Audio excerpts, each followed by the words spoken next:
Hi and welcome to On Rocky Ground. One local resident has made it his mission to highlight the potential dangers faced by workers at the Rockingham landfill site in Miller Road. This resident has constantly raised at council meetings the issues with PFAS chemicals being dumped at the landfill facility. I interviewed this resident and this is what he had to say. When was PFAS first deposited at Miller Road facility? Well, an email from DEWA, the Department of Water Environmental Regulations, sent to me, identified that PFAS was first deposited at Miller Road facility in 2015, and that was in the form of a firefighting foam. Now this date's important, so I just want listeners to remember that, 2015. So when was the groundwater first identified as being contaminated with PFAS? So DEWA require the Rockingham City to submit water samples annually, and the water samples returned in 2016 had tested positive for PFAS. That's 12 months after it was first deposited at Miller Road facility. When was the city granted a licence to accept PFAS for disposal, and do they comply with that licence? So the EPA made the city aware that they knew that PFAS was being deposited and suggested in 2018 that they get an environmental licence to dispose of it. Now remember that 2015 date, that was 3 years earlier that the city was depositing it, and the EPA had come in 3 years later. Now the licence itself was approved in 2019, and part of applying for that licence is they need to do a risk assessment to submit. The risk assessment showed that, or had identified, that the likelihood of the groundwater being contaminated was unlikely. That was in the words written by the city on the risk assessment application. They already knew the water was tested positive 3 years earlier. The licence also states that the groundwater shouldn't be within 30 metres of the contaminant being deposited. The groundwater is within 2 metres, and yet the minister still approved that. It begs the question why it actually went through. So again, the minister in an email back to me this year stated that leachate, which is a combination of all the liquids and water that seeps through the contaminate, it's collected into a sump, into a pond, well, that leachate should not be used as a dust suppression. The city have advised me that they do. It's connected to a sprinkler system and used on their water trucks as a dust suppression. How did you get involved in this issue of the PFAS? Okay, so I was contacted by a number of employees from the city who had concerns about dealing with hazardous waste. They were advised of the ratepayer myself, who has experience in dealing with industrial and hazardous waste and materials. And when I spoke to these employees and asked them questions about what they were doing to protect themselves in this workplace, it became obvious that the city wasn't replying with the current work health and safety regulations in providing a safe place of work for these employees. So you contacted the Minister for Environment over concerns about the risk to the public and employees from dust exposure and risk to groundwater contamination. What was the response? Well, after talking to the employees, I looked into it a bit further, and the Work Health and Safety Act is quite clear that the city is responsible for looking after the health and safety of their employees and others, meaning the general public, that may frequent their workplaces. And the Miller Road facility is one of those workplaces.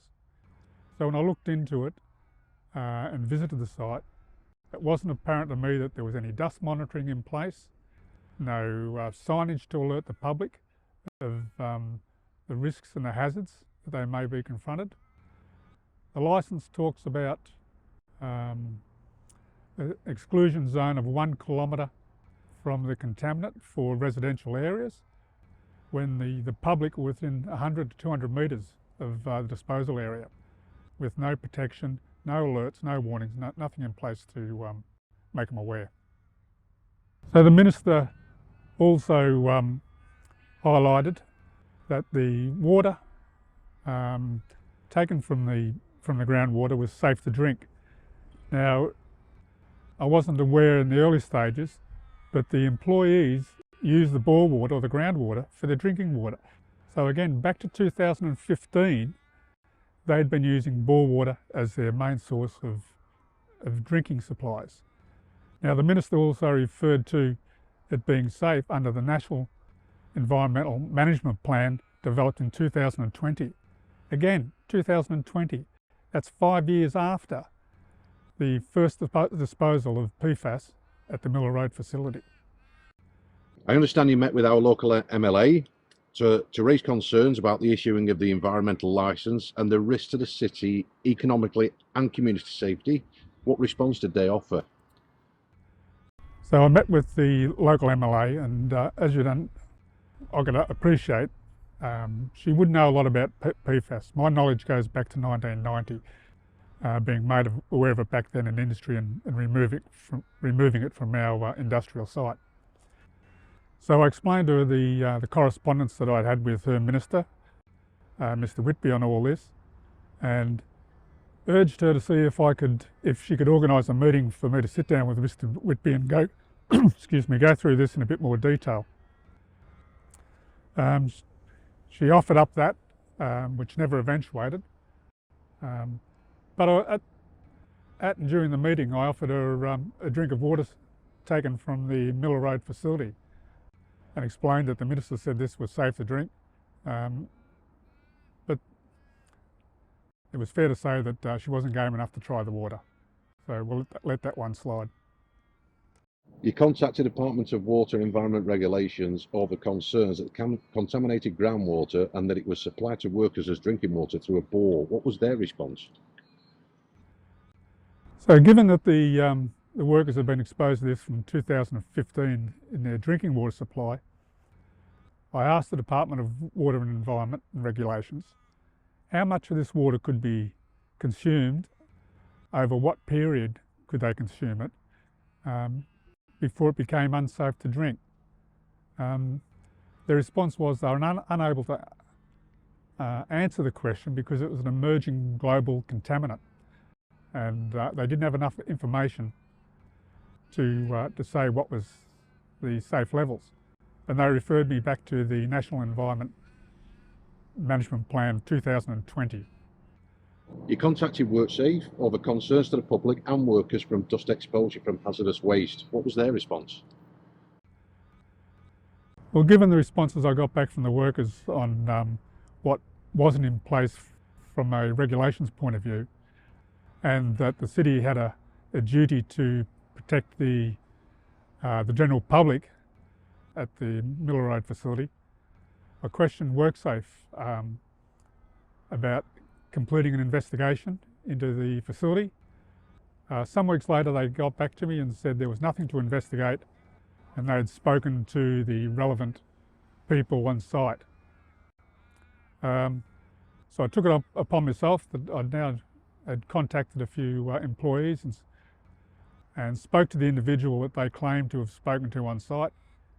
He hadn't been contacted by WorkSafe, so this area I've escalated now to the Commissioner for WorkSafe.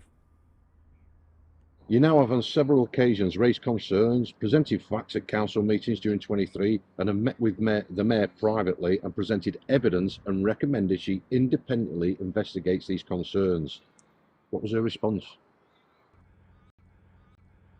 Again, I wanted to meet with the Mayor to share my experience and knowledge, and the Mayor understands my work history, my experience and knowledge, and I told her of the conversations I'd had with the employees, so-called whistleblowers, if she wants to call them that, their concerns about their health and their safety.